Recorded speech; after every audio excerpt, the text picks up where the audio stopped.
So interesting, particularly towards the top. Chelsea won, Everton won this evening, Liverpool with a 3-1 win. And let's have a look at the table then, because really you need to be winning your home games. That's kind of non-negotiable, I think, if you're going to be winning the league this year, because there's a lovely little battle ensuing between Manchester City and Liverpool and Chelsea. You can see it's now a point between City and Liverpool. Chelsea now 4 points off the top after that draw this evening. And when you take a look at the Everton team, you will realise what a remarkable point that is for Rafa Benitez and Everton. Meanwhile, down towards the bottom, well, look, there were reasons to be cheerful for Newcastle United. They battled hard, they had some opportunities. It wasn't to be this evening. 3-1 defeat for them. And they've now got some tricky matches coming their way over the festive period. Right, let's just show you what else is coming your way. In fact, tonight well, there were some brilliant goals there this evening. Some real entertainment here. And Liverpool, well, look, they weren't rattled by Newcastle, but they played their part, and the home side will be pleased with that result. Liverpool were clinical. The quality on the pitch was coming from Liverpool. They moved the ball so well.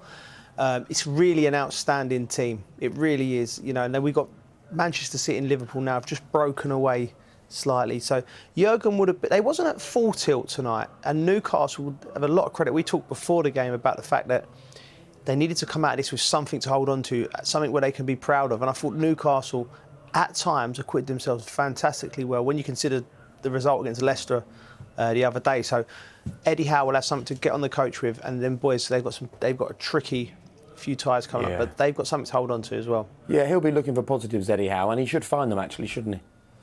Well, they were there. They was clear as day. A couple of decisions went against them in vital moments in the game as well, I thought.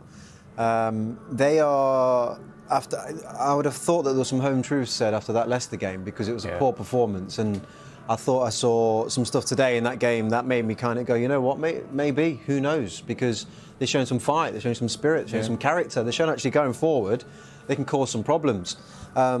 I think from Liverpool's point of view, it was a good performance, especially given the fact that they had those, the COVID issues, two of their biggest players not being able to play. Would have just kind of rocked the boat a little bit, but they came through it with flying colours, and it ended up with a top goal from Trent. Well, it was indeed a top goal. Shall we hear from him? He's talking with Des. Trent, that was more of a battle than many predicted. I mean, you had to work hard for that win, didn't you? Yeah, I think we limited them to little chances. We kind of knew the game would flow like that. We'd dominate possession, and they'd come and make it hard for us and counter-attack and look for set pieces and things like that. So it was always going to be a difficult one for us. But and obviously them scoring an early goal made it harder. Disappointed with the clean sheet, but 3 points at this time of the season is vitally important. Kind of nervy though when you're 2-1 up in the second half, and they weren't giving up, were they? But you sunk them with a scorcher, shall we say? I've been waiting for that 5 years now, waiting to clean like that. I've had a few ones from near the edge of the box, and I've dragged them and things like that, and I've caught that one sweet. And I was just nestled in the top corner. It was a clean strike, and obviously kind of put the game to bed. You mentioned that early fright with the John Shelby goal. Then, of course, Jota scores. Newcastle seem to be not happy, shall we say. Let's talk about the goal. And the two players on the ground, that's what I find. Look, when you're playing, you don't really, when the game's flowing like that, you're in and around their box. You're not really looking at who's on the ground, who's up. You're kind of looking for your teammates trying to score. Your eyes are not focused on the ground. But if it's head injuries, it's down to the ref to stop it. At the end of the day, he hasn't done that. We've played to the whistle and we went and scored. That's all you can really do. We haven't cheated the game. We haven't done anything unsportsmanlike. We've played to the whistle and went and scored from it. Mo Salah scores again. Another record for him. He's done 15 games of assists and goals in a consecutive sequence, which is up with Jamie Vardy. It's crazy, isn't it? 22 goals before Christmas. That's mad. Yeah, that's exactly how you can describe it. It's mad. He's a best player in the world right now. Goes without saying. He's scoring or creating or doing everything. Game in, game out. He's having an incredible season. I think that's on his mind. He wants to break every record in the book. He wants to go and put his name in the history books. He's doing that. He's done that from the first season he come in, and he hasn't took his foot off the pedal. So he'll be looking to break every record he can again. There's relentless pressure at the top of the table, and you've got to keep going, of course. But Chelsea dropped 2 points tonight, which is always welcome, I'm sure, from a Liverpool perspective. Yeah. Yeah, it's obviously you don't want the teams around you to be doing well, but again, the focus is on us. I think this time of the season, it's about making sure we're consistent, making sure we're winning every game we can, because the games come so thick and fast that any minor slip can prove costly come April, May. So it's about this time of the season, making sure we pick up as many points as we can, and we've done that so far, but we need to keep going. And the preparations were disrupted a bit with COVID tests. Fingers crossed that everything goes well this week. Yeah, I mean, hopefully, we're focused on our football. Until we're told otherwise, we'll be in there every day, recovery again tomorrow, and making sure we're fit for Sunday. We've got a big game going down to Tottenham. It'll be an interesting one, but all we can do is focus on that and prepare for the game. Well done, Trent. Thank you. Thank you.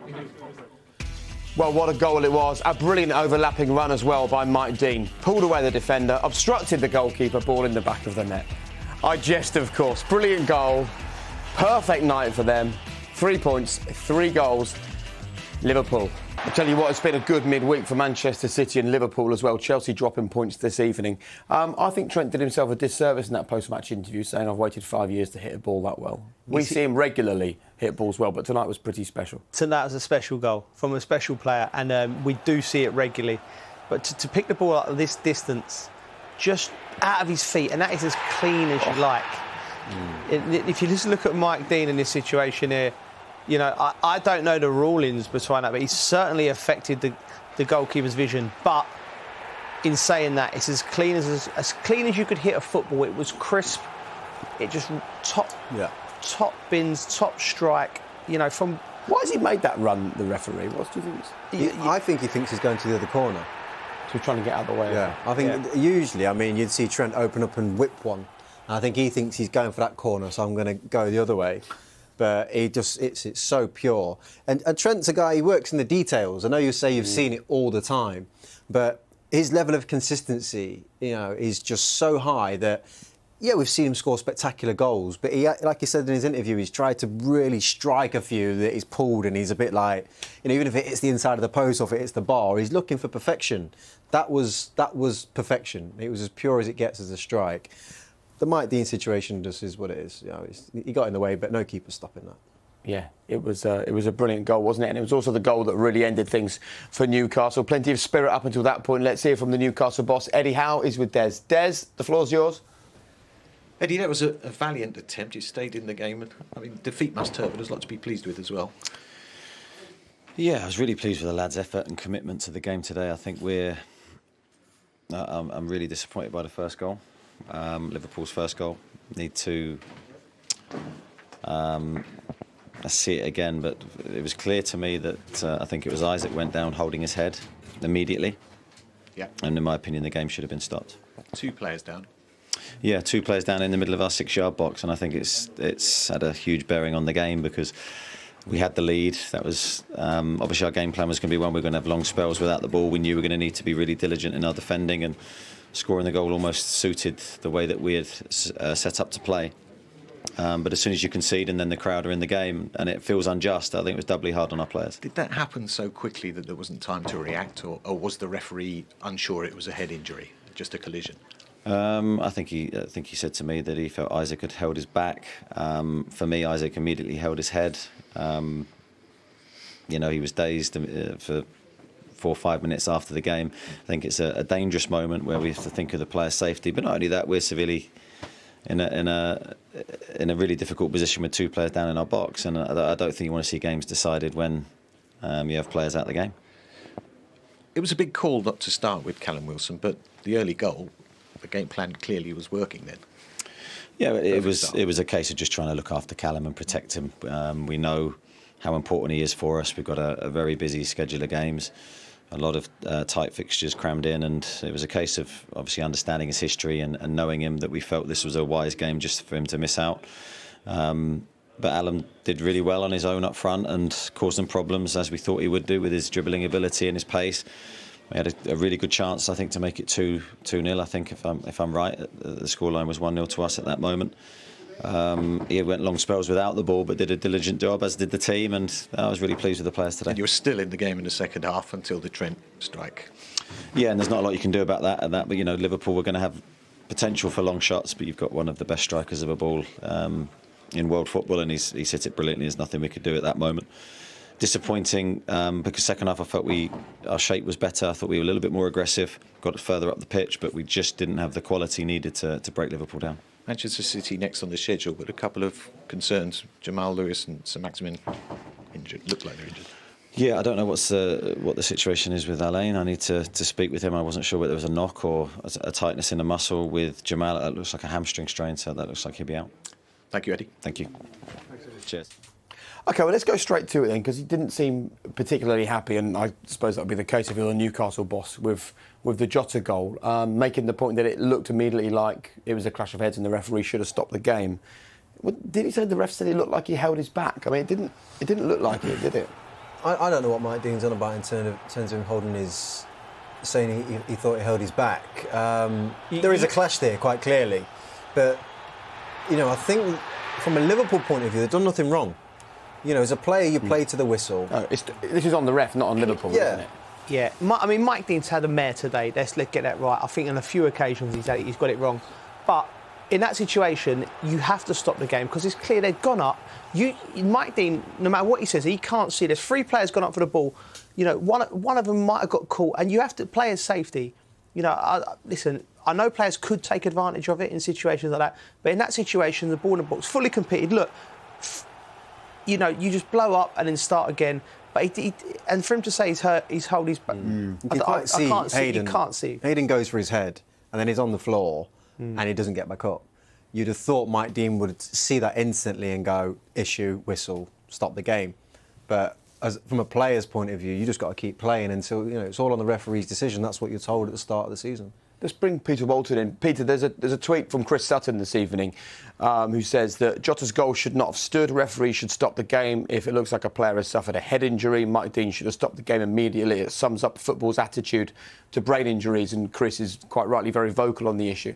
What is the protocol from a referee's perspective for making the decision? Well, first of all, the law doesn't cover stopping the game in injury. It's down to the referee and his understanding. Referees are asked to apply the spirit of the law, the spirit of the game. And in that instance there, yes, there's an expectation on Mike to stop the game. But I don't think Mike realises that there's been a clash of heads. I think he feels there's 3 players gone together and gone down. 2 have landed on the floor. I don't think he sees that clash of the heads. And also the time period between the ball being cleared and delivered in again, I think he has a second glance at that stage, and it's at that stage Jota puts the ball in the net. It's all over. So, yeah, I agree with what you're saying there in the studio. The game possibly should have been stopped. I don't think Mike had a real good view of it in terms of was there a head injury, and also the time period between the actual incident and the ball hitting the back of the net. I think even if he's not sure, Pete, do you not think he should err on the side of caution? Knowing the game, knowing the dynamics of the game, the ball's in there, 3 players have jumped up. He's 20 yards away.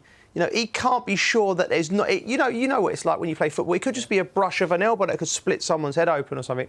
Shouldn't you err on the side of caution? Just the sensible thing... I don't think any of the crowd would have gone too mad if he'd have blown his whistle and we wouldn't have had this discussion. But no, I think he should have just stopped it because he's no way he could have seen the damage from where he was standing. No, you're quite right, Joe. And the opportunity actually presented itself when the ball cleared the penalty area. So maybe that was the time, and maybe when Mike looks back at the game, he thinks he should have stopped the game at that particular occasion. But I'm just trying to justify why he didn't. And in this instance, I think whilst the spirit of the law, could be or should be applied, he didn't because he didn't feel that there was a necessity to do that. OK. Peter, stay where you are. You'll be pleased to know we're coming back to you in a minute because there was also an incident involving a penalty. And am I right to say that I got the impression sitting here with you two that you both felt this is a penalty that should have been given? Initially, JJ, we both thought it was a penalty.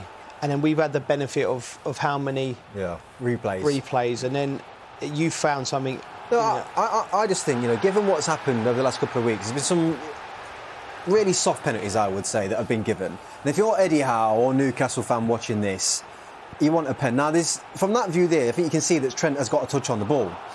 On this next clip you see here, it's like, does he touch the ball after he gets a little bit of contact from his knee area or his shin area on Fraser's calf first, then gets the ball? And these are the finer details that decisions are made on in slow motion. Mike Dean doesn't have the pleasure of this. But what he does have the pleasure of, I know he says he's come through him, but every player is going to say that, trust me. But he did, though. He did. Well, what Mike Dean has the pleasure of is seeing where Trent's body is when he makes that challenge. And he's behind Ryan Fraser. And it's like last-ditch, reach-in, last-moment type tackle. And I was surprised it wasn't given, is my opinion. Given what I've seen over the last couple of weeks, I was surprised it wasn't given. The fact that Mike Dean was reasonably close to it and he's not given it, I'm not surprised that VAR didn't overturn it either. But it was so tight, and it's more to do with the fact you don't see many tackles given in the game anywhere on the pitch from behind these days that are not given. And I thought it was a penalty. Spot on, JJ. I think it's one of them situations. If that's in the middle of the park on a counter-attack, the ref's blowing up and giving a free kick. I think it was one of them. It was one of them. It was probably 55, 45, one way or the other. And Mike's just gone err on the side of cautions because he has got a little nip on the ball, similar to last night with ᴍᴏ. Similar to Mane's one. In the first half, the John J. Shelby back pass, and it's like, I think Shea comes flying in with a bad tackle. I mean, Joe, you said in the first half analysis, if they don't score, he'd probably get sent off for that, Fabian Shea, because it probably would have been given. But they let the play go and Salah scores. I just think, I don't know, it was, like I said, given what I've seen at Chelsea the other week with the Leeds game, given what I seen last night with ᴍᴏ, that's where, even with VAR, you're still getting such difference of opinion when it comes to giving penalties. Peter, what Jermaine's talking about there is consistency. And I think if you were to ask football fans, that's all they really want from the referees in this country is consistency. Well, yes, and that's ᴍᴏ, of course, isn't it? But, you talk about last night's decision and this evening's decision. So subjective both of them are. Neither of them are wrong, in my opinion, in terms of the on-field decision. And you'll talk about consistency. Well, VAR looked at them both and, in a consistent method, stepped out the way, which is fine. But going on to tonight's game, Trent got the ball. He got the ball, and the contact was made from Fraser falling into him. However, last night, so if we look at last night's game, you can see that ᴍᴏ went straight through Lacazette. So Fraser, that's the difference. Sorry, Peter, but Fraser can't fall into Trent when he's the one running forward and Trent's behind him. Well, let's have a Fraser's look. momentum is going towards the ball. Trent comes from behind and to the side. The point you're making is there's contact on the ball and then there's a follow-through, which I totally agree with. That's part of football. But yesterday, there was contact with the ball from ᴍᴏ and a follow-through and penalties given. Today, there's a contact on the ball and a follow-through, and it's not given. That's not consistency. No matter what angle you're talking about, there's a follow-through. Yeah, there is a follow-through, of course. And every challenge, you'll see that there's physical contact. But it's the degree of physical contact as well, JJ. What's happened there was that he's nicked the ball away, and there's physical contact. I think the physical contact was initiated by Fraser. However, last night, when you can see Lacazette's going through on the ball, and in a front motion, ᴍᴏ's come through and caught him a treat. So that's the difference, in my opinion. I mean, that, again, I suppose it's opinions, Peter, isn't it? That is all it comes down to. I think when you're talking about standard of force and stuff like that, I think we're getting a bit over the top with things. I think with regards, he's followed through and there's contact. Yesterday it was given, today it's not. So that's where there's an inconsistency. And let me go back because we've layered on now VAR, and everybody expects that VAR is going to come to the correct decision.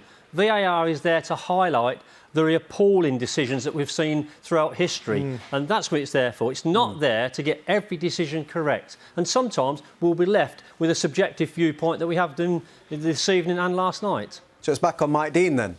It's back on the referee. Absolutely right. Play to the whistle. Yeah. All right. Peter, thank you very much. Thanks, Pete. Right, we're going to take a quick break. When we come back, we will hear from Jurgen Klopp. Jurgen Klopp is talking to Des. Jurgen, right result for tonight?